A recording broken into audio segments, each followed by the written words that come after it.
नमस्कार दोस्तों, स्वागत है आपका आज के ऑनलाइन क्लास के अंदर। आज अपने राजस्थान के जो परिचय है उसके बारे में जिक्र करने वाले हैं और आज बिल्कुल अपने जीरो लेवल से हीरो लेवल की तरफ चलते जाएंगे और बहुत ही ईजी वे के अंदर अपने एक एक चीज़ को हर एक चीज़ को समझते जाएंगे और कन्फर्म यहाँ से एक क्वेश्चन लगभग एग्जाम के अंदर आता ही है। तो चलिए यहाँ स्टार्ट करते हैं आज का हमारा टॉपिक।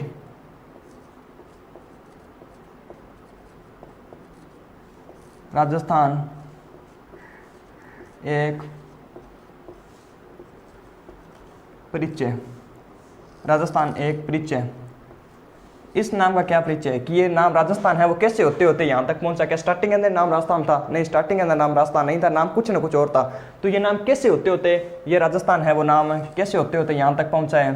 तो मैं आपको बता दूं कि जो सबसे पुराना वेद है वो कौन सा है सर? सूरज सबसे पुराना वेद है वो है ऋग्वेद।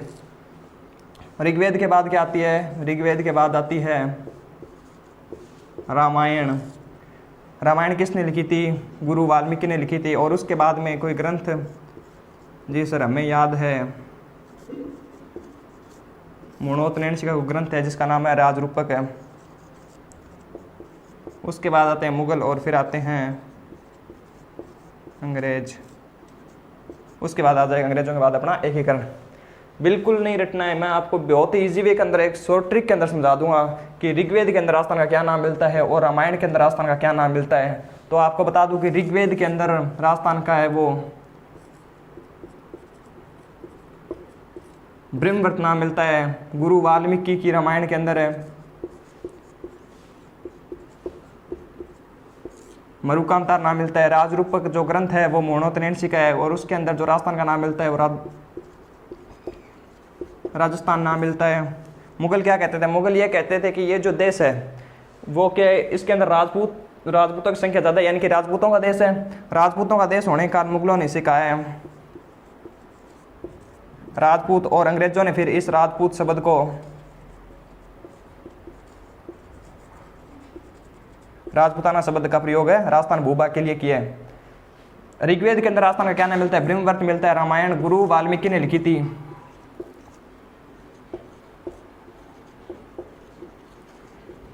गुरु वाल्मीकि की रामायण के अंदर जो राजस्थान का नाम मिलता है वो मरुकांतार मिलता है। राजरूपक ग्रंथ है मरणोत्तरण्य का है वो।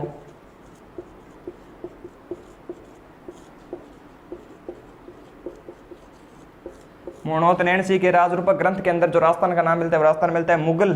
मुगल क्या कहते थे कि ये जो देश है वो राजपूतों का देश है, यानी कि इसके अंदर राजपूतों की संख्या ज़्यादा है। इसलिए अंग्रेजों ने फिर इस शब्द को इस प्रकार लिख दिया, यानी कि अंग्रेजों ने जो राजस्थान शब्द के लिए जो शब्द प्रयोग किया है वो राजपूताना शब्द प्रयोग किया है।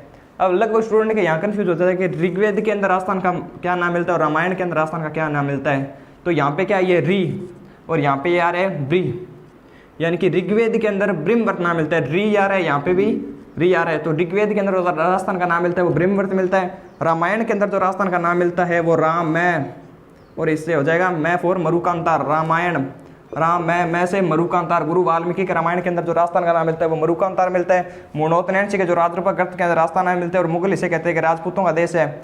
और फिर अंग्रेजों ने इस शब्द को राजपूताना के रूप में प्रयोग किया है। आपने बिल्कुल इजी वे के अंदर पढ़ते जाएंगे और एकदम जीरो से हीरो लेवल वाले प्रोसेस अपने रखेंगे।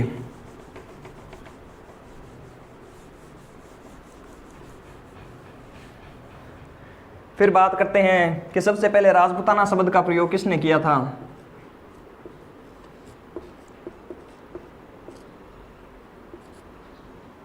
तो मैं आपको बता दूं 1800 ईस्वी में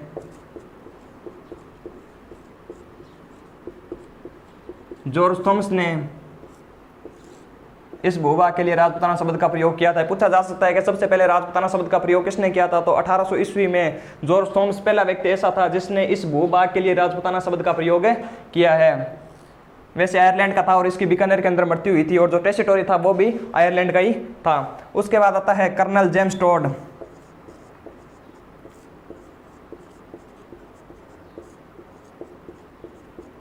इसके दो बहुत महत्वपूर्ण पुस्तकें हैं, आपको याद करनी ही पड़ेगी, जिनका पहले का नाम है the annals and antiquities of Rajasthan.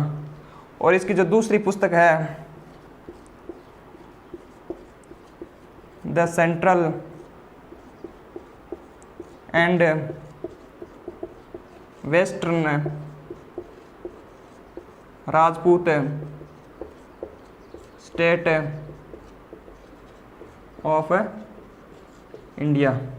पूछा जा सकता है कर्नल जेम्स टोड ने the annals and antiquities of Rajasthan, the central and western Rajput state of India, अपनी दोनों पुस्तकों के अंदर जो राजस्थान के लिए किस शब्द का प्रयोग किया है। तो मैं आपको बता दूं कर्नल जेम्स टोड ने अपनी पुस्तकों के अंदर राजस्थान के लिए राजस्थान, रायथान,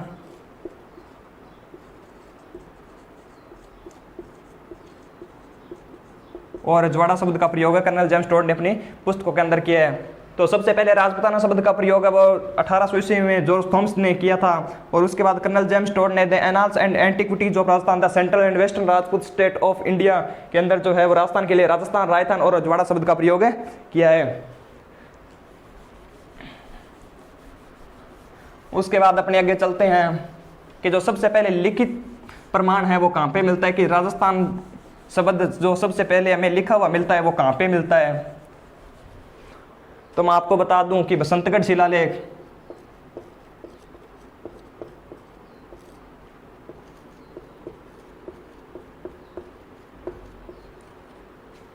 कहाँ ये है खिम्मल माता मंदिर के पास में है। ये कहाँ पे है? बसंतगढ़ शिलालेख, ये खिम्मल माता मंदिर के पास में है। कब का है? तो ये विक्रम संवत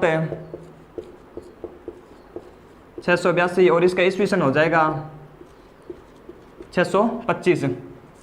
इसकी जो भाषा है वो मैं आपको बता दूं, इसकी भाषा संस्कृत है और इसकी जो लिपि है वो कुटिल है। कब का है ये? तो मैं बता दूं कि ये चावड़ा वंश का एक शासक हुआ था वर्मलात, उसके समय का है। चावड़ा वंश के शासक है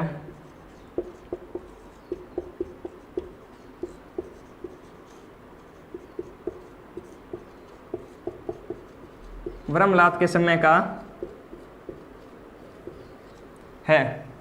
और जो इसके अंदर सबसे पहले लिखित प्रमाण मिलता है वो क्या नाम मिलता है? इसके अंदर जो हमें लिखित प्रमाण के रूप में राजस्थान द्वितीय शब्द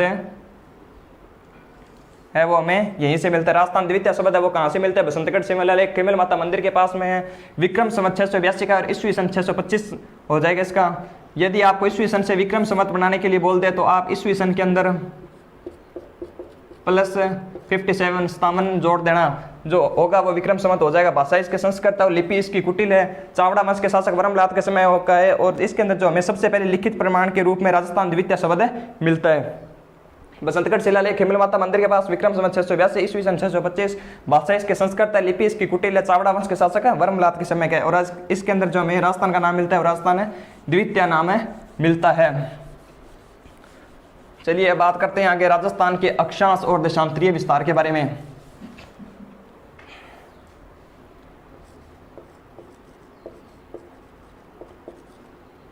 राजस्थान का अक्षांश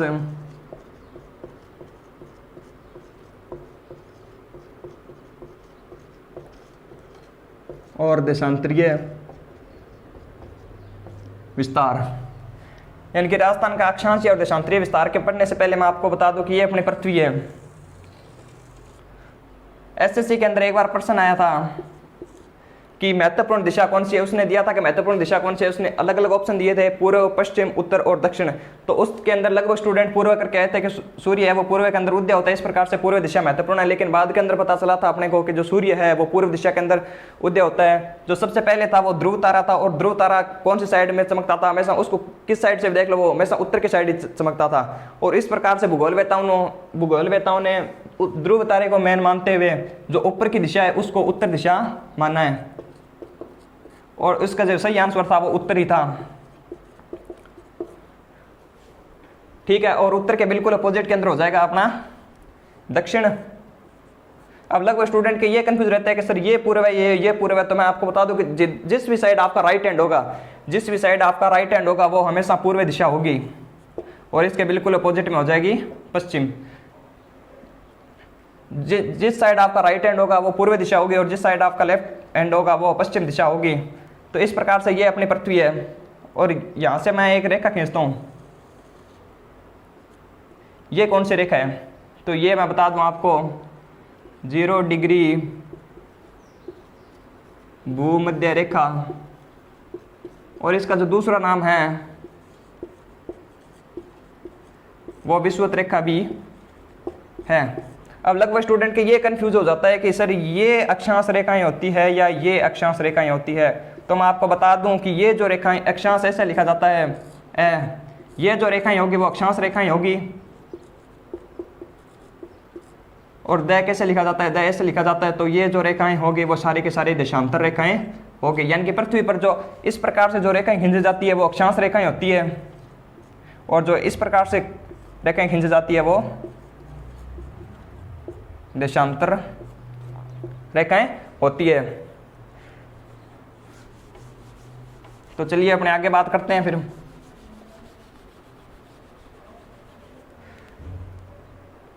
जो अपने मैथ के अंदर यूज लेते हैं चंदा, उसके आपके देखना यहाँ पे 90 लिखा होता है, यहाँ पे उसके 1 लिखा होता है, यहाँ पे भी 1 लिखा होता है, यहाँ पे 2 लिखा होता है, और यहाँ पे भी 2 लिखा होता है। तो ये अक्षांश रेखाएं आपको बता दिया कि जो इस प्रकार से रेखा खींची जाती हैं वो हमेशा अक्षांश रेखाएं होगी, और जो इस प्रकार से खींच जाएगी वो देशांतर रेखाएं होगी। तो यहाँ पे 1 पे क्लिक करो और यहाँ पे 1 पे क्लिक करो। ये जो रेखाएं होगी वो कौन सी होगी? 1 डिग्री उत्तरी अक्षांश रेखा। यहाँ पे फिर 2 पे क्लिक करो, यहाँ पे 2 पे क्लिक करो, ये जो हो जाएगी वो हो जाएगी अपनी 2 डिग्री उत्तरी अक्षांश रेखा। यानी कि जो अक्षांश रेखा उत्तर साइड की तरफ चलेगी वो उसके लिए उत्तरी शब्द का प्रयोग होगा, और जो रेखाएं दक्षिणी दिशा की ओर चलेगी उसके लिए दक्षिण अक्षांश का प्रयोग होगा। जैसे यहाँ पे चंदा को रखा और यहाँ पे 1 पे क्लिक किया और यहाँ पे 1 पे क्लिक किया, तो ये जो रेखाएं होगी वो कितनी होगी? 1 डिग्री दक्षिणी अक्षांश रेखा। यानी कि सीधी सी बात यही है कि जो उत्तर की ओर जो रेखाएं होगी वो उत्तरी अक्षांश रेखाएं कहलाएगी, और जो दक्षिण की तरफ भूमध्य रेखा जो दक्षिण की तरफ रेखाएं खींची जाएगी वो दक्षिणी अक्षांश रेखाएं कहलाएगी।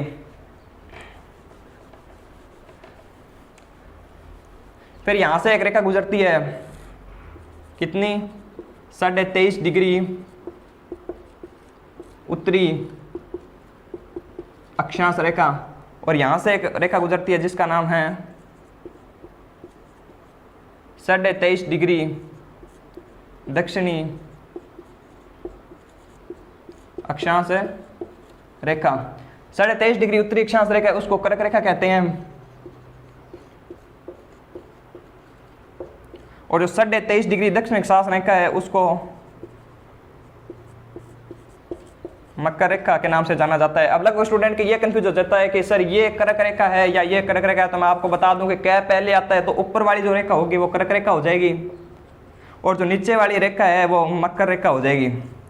ठीक है, तो आपको जीवी के अंदर समझ में आ गया होगा कि 23.5 डिग्री उत्तरी अक्षांश रेखा कर्क रेखा, 23.5 डिग्री दक्षिण अक्षांश रेखा को मकर रेखा कहते हैं। तो अपनी जो भारत की स्थिति है वो पृथ्वी के अंदर कहाँ पे है? तो अपने भारत की स्थिति पृथ्वी के अंदर है, पृथ्वी के मैप के अंदर यहाँ पे है। यानी कि जो मैं आपको बता दूं कि अपना भारत उत्तर पूर्व के अंदर है, यानी कि मैप के उत्तर पूर्व के अंदर अपना भारत है। ठीक है, तो ये जो 23.5 डिग्री उत्तरी अक्षांश रेखा यानी कि कर्क रेखा, ये भारत के 8 राज्यों से गुजरती है, भारत के 8 राज्यों से गुजरती है, और राजस्थान के 2 जिलों से गुजरती है। लेकिन अपने को मतलब राजस्थान से भी, राजस्थान के अंदर कर्क रेखा की लंबाई कितनी है, क्या है वो, चलो अपने आगे पढ़ते हैं।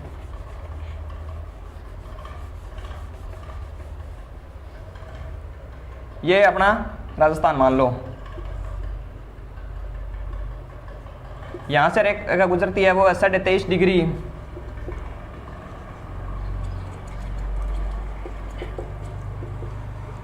उत्तरी अक्षांश रेखा या कर्क रेखा जिसको कहते हैं। ये 2 जिलों से गुजरती है।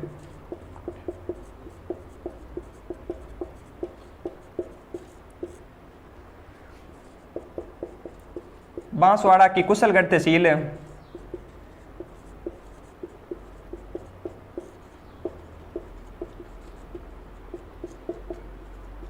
प्लस डूंगरपुर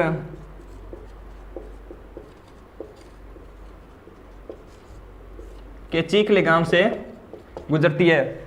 जो करक रेखा है वो राजस्थान के बांसवाड़ा कुशलगढ़ तहसील से होते हुए डूंगरपुर के चीखली गांव से गुजरती है। और उसके अंदर जो राजस्थान की इसके अंदर टोटल लंबाई है, राजस्थान के अंदर करक रेखा की लंबाई है वो 26 किलोमीटर है।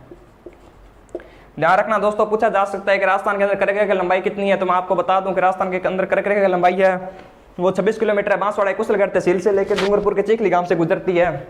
लेकिन अपना राजस्थान तो यहां से स्टार्ट होता है।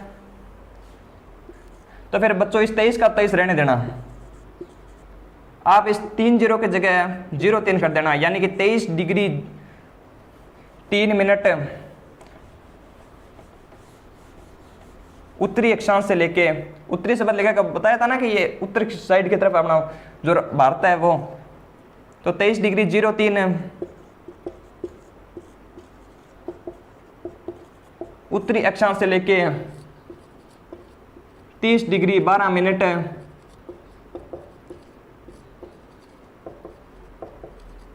उत्तरी अक्षांश तक है। और इसका जो देशांतरीय विस्तार हो जाएगा वो हो जाएगा 69 डिग्री 30 मिनट से 78 डिग्री 17 मिनट है पूर्वी देशांतर। यानी कि जो राजस्थान का विस्तार हो जाएगा वो 23 डिग्री 03 उत्तरी अक्षांश से लेकर 30 डिग्री 12 मिनट उत्तरी अक्षांश और 69 डिग्री 30 मिनट पूर्वी देशांतर से 78 डिग्री 17 मिनट पूर्वी देशांतर तक है। लेकिन पूछा जा सकता है कि राजस्थान कितने डिग्री अक्षांश के मध्य है या कितने डिग्री देशांतर के मध्य है, तो मैं आपको बता दूं 30 डिग्री 12 मिनट से माइनस कर देना 23 डिग्री 9 मिनट, तो 23 डिग्री 3 मिनट। तो इसका जो आंसर होगा वो, यानी कि जो राजस्थान है वो 60 डिग्री 9 मिनट अक्षांश के मध्य है फैला हुआ है। और जो देशांतर हो जाएगा वो हो जाएगा 78 डिग्री 17 मिनट से 69 डिग्री 30 मिनट। अब लगा स्टूडेंट के यहाँ कन्फ्यूज हो जाता है कि इसमें कैसे घटाएं, तो मैं आपको बता दूं कि यदि आप 1 साल उधार लेते हो तो आपको 12 महीने मिलते हैं, और यदि आप 1 महीना उधार लेते हो तो आपको 30 दिन उसके अंदर मिलते हैं। तो यहाँ पे 1 डिग्री से मिनट बनाने के लिए मैं आपको बता दूं कि आप यदि यहाँ से 1 डिग्री लेते हो तो आपको 60 मिनट मिलती है। तो यहाँ पे अब 77 हो जाएगा, 1 मिनट यहाँ पे ले रही 77 डिग्री 77 मिनट से माइनस कर देंगे कितने 69 डिग्री 30 मिनट। तो जो इसका आंसर होगा वो 47 और 9। जो राजस्थान है वो 9 डिग्री 47 मिनट के मध्य देशांतर के मध्य फैला हुआ है। तो चलिए अपने आगे बात करते हैं।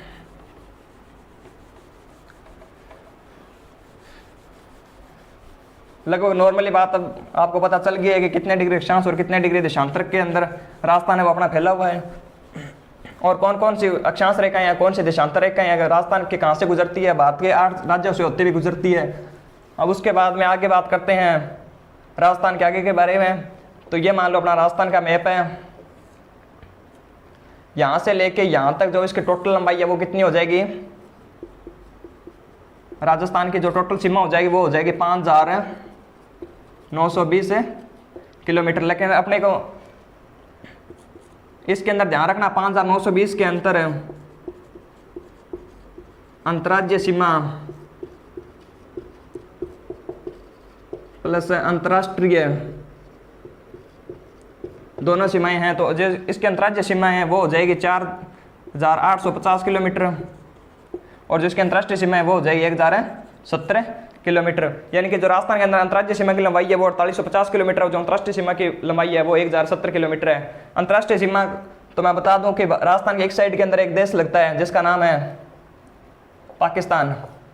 यानी कि राजस्थान के साथ जो सीमा लगती है वो अंतर्राष्ट्रीय सीमा वो किसके साथ लगती है, पाकिस्तान के साथ लगती है। और इसके जो भारत पाक की सीमा है, भारत प्लस पाक सीमा को रेड क्लिफ रेखा के नाम से जाना जाता है।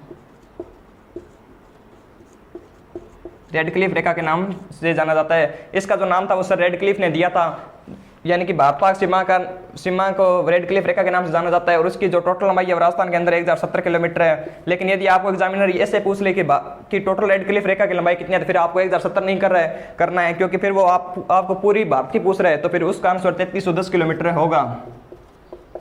यानी कि भारत के अंदर जो पाकिस्तान के साथ जो सीमा लगती है वो कितने लगती है, 3310 किलोमीटर लगती है।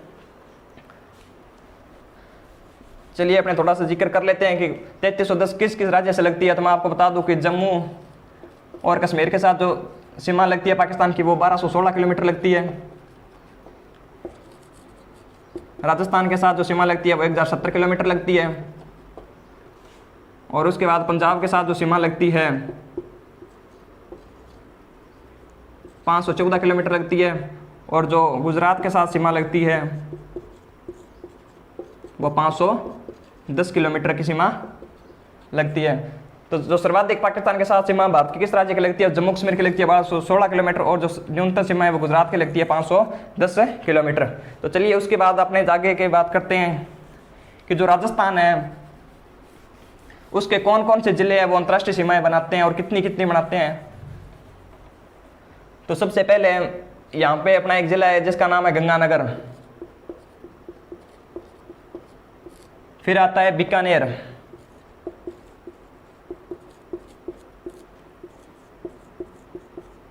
फिर आता है जैसलमेर, और फिर आता है बाड़मेर। यानी कि यहाँ इंदुमल कोट से लेके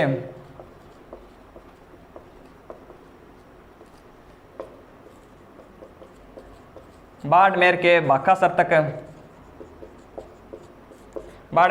तक जो इसकी टोटल लंबाई हो जाएगी वो 1070 किलोमीटर हो जाएगी। यानी कि इसका जो उत्तरी पॉइंट है वो इंदुमल कोट है, और इसका जो दक्षिणी वो जो पश्चिमी पॉइंट हो जाएगा वो बाकासर हो जाएगा। तो गंगानगर के साथ जो सीमा लगती है वो बता दूं आपको 210 किलोमीटर लगती है। बीकानेर के साथ 168 किलोमीटर लगती है न्यूनतम सीमा। जैसलमेर के साथ जो सीमा लगती है वो 464 किलोमीटर की लगती है, और जो बाड़मेर के साथ सीमा लगती है वो 228 किलोमीटर की लगती है। गंगानगर के अंदर 210 किलोमीटर, बीकानेर के अंदर 168 किलोमीटर, जैसलमेर के अंदर 464 किलोमीटर, और बाड़मेर के साथ जो सीमा लगती है वो 228 किलोमीटर लगती है। तो जो सर्वाधिक सीमा लगती है वो जैसलमेर के साथ लगती है पाकिस्तान की। सर्वाधिक सीमा जैसलमेर के साथ लगती है पाकिस्तान की कितनी, 464 किलोमीटर, और जो न्यूनतम सीमा है वो बीकानेर के साथ लगती है कितनी, 168 किलोमीटर। और इस प्रकार से जो इसकी टोटल लंबाई हो जाएगी रेड क्लिफ रेखा की राजस्थान के साथ, तो वो हो जाएगी 1070 किलोमीटर। अब बात करते हैं अंतर्राज्यीय सीमा की।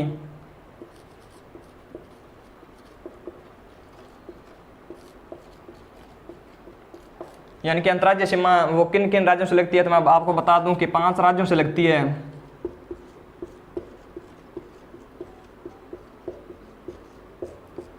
पांच राज्यों से लगती है। कौन कौन सी? यहाँ पे एक जो उपराज्य है वो कौन सा है, यहाँ पे जो लगता है वो लगता है अपना पंजाब। पंजाब के जस्ट नीचे आ जाएगा यहाँ पे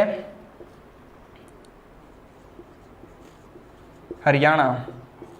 हरियाणा के जस्ट नीचे आ जाएगा यूपी, इसके नीचे आ जाएगा एमपी, और यहाँ पे आ जाएगा गुजरात।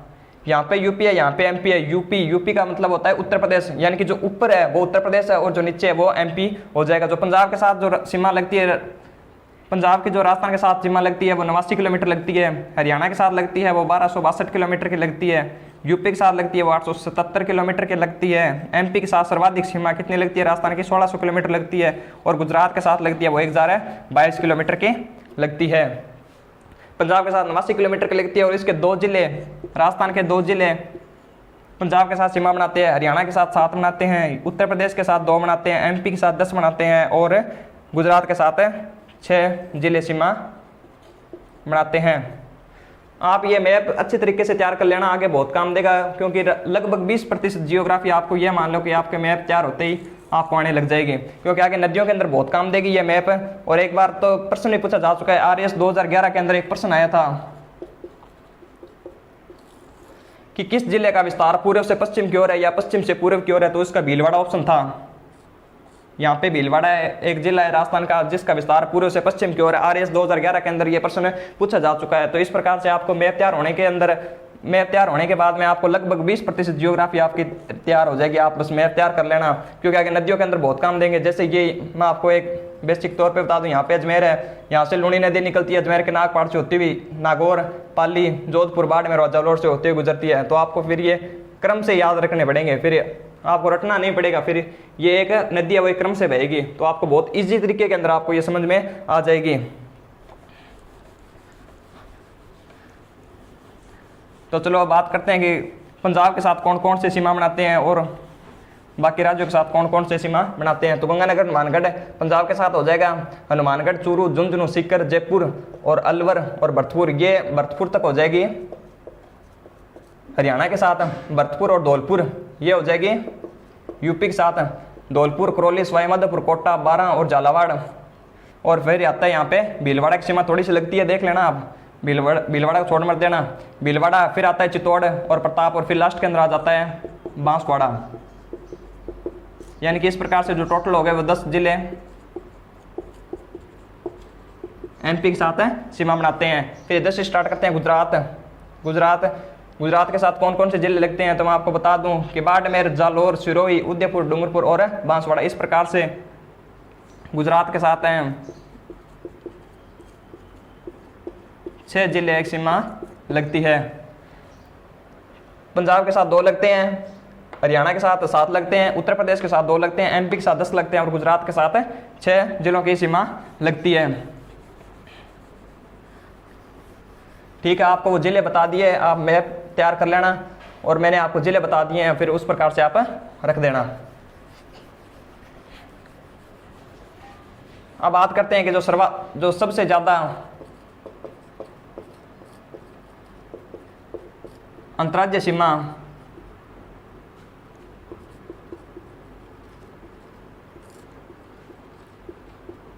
बनाने वाला जिला कौन सा है। तो मैं आपको बता दूं कि झालावाड़ है।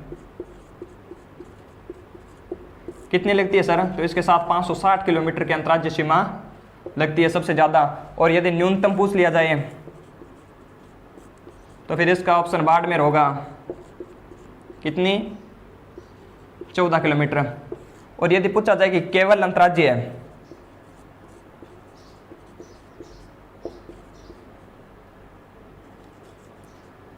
तो फिर उसका ऑप्शन भीलवाड़ा होगा, क्योंकि भीलवाड़ा के साथ 16 किलोमीटर की सीमा लगती है। ये बाड़मेर है, ये पाकिस्तान जो अंतर्राज्यीय प्लस अंतर्राष्ट्रीय सीमा दोनों प्रकार की सीमा बनाते हैं। इस प्रकार से ये 14 किलोमीटर है। और यदि केवल अंतर्राज्यीय सीमा पूछ ली जाए तो फिर उसका ऑप्शन भीलवाड़ा होगा, क्योंकि भीलवाड़ा है वो 16 किलोमीटर की सीमा बनाता है।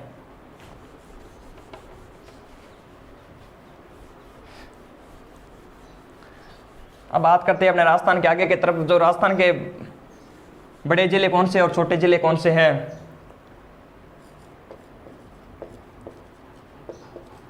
राजस्थान के 4 बड़े व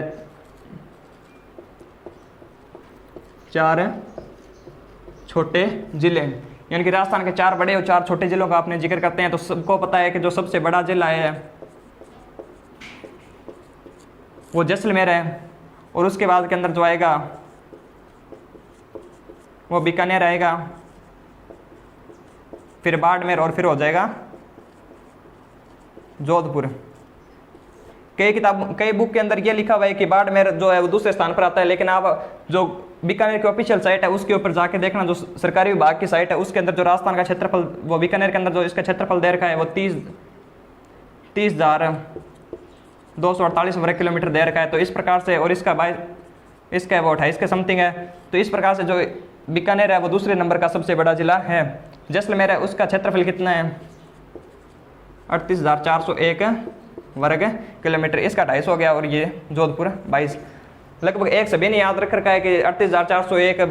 तो मैं बता दूं दोस्तों, आप कंपटीशन की तैयारी कर रहे हो तो एक अकेले जैसलमेर से काम नहीं चलने वाला है। आपको बीकानेर, बाड़मेर और जोधपुर को भी, यानी कि टॉप जो 4 जिले हैं बड़े, उनको तो याद करना ही पड़ेगा। जैसलमेर का 38,401 हो जाएगा, बीकानेर 30,248, बाड़मेर 28 और जोधपुर 22। 38, 30, 28, 22 इस प्रकार से याद रख लेना।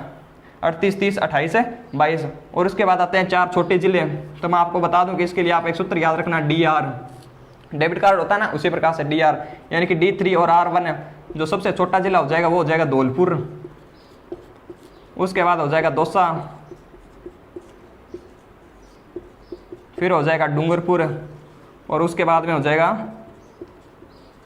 राजसमंद।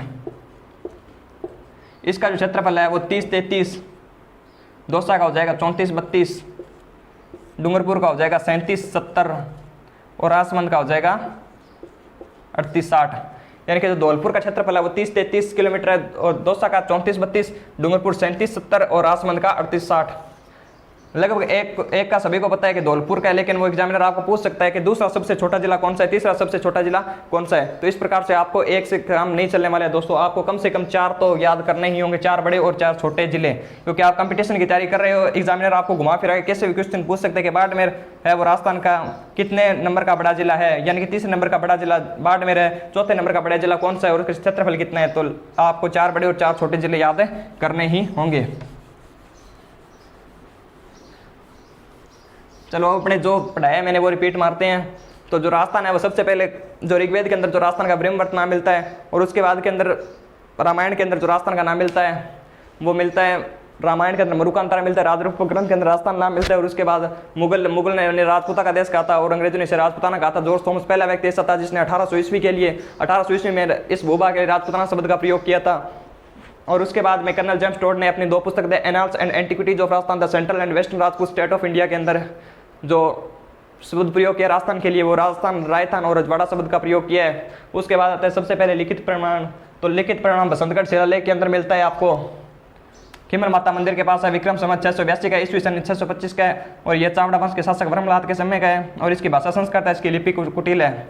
जो राजस्थान का अक्षांश और देशांतरीय विस्तार हो जाएगा वो 23 डिग्री 03 से लेकर 30 डिग्री 12 मिनट उत्तरी अक्षांश से लेके जो इसको अक्षांश विस्तार हो जाएगा 69 डिग्री 30 मिनट पूर्वी देशांतर से लेकर 78 डिग्री 17 मिनट पूर्वी देशांतर तक इसका पूर्वी विस्तार देशांतरीय विस्तार हो जाएगा। उसके बाद ये नॉर्मल सी चीज़ें हैं, ये आपको याद करनी होंगी। तो ठीक है दोस्तों, मिलते हैं जल्दी नेक्स्ट क्लास के अंदर। अपने राजस्थान के आगे के जिक्र है इसके अगली क्लास के अंदर करेंगे। तब तक के लिए गुड लक, जय हो, विजय हो।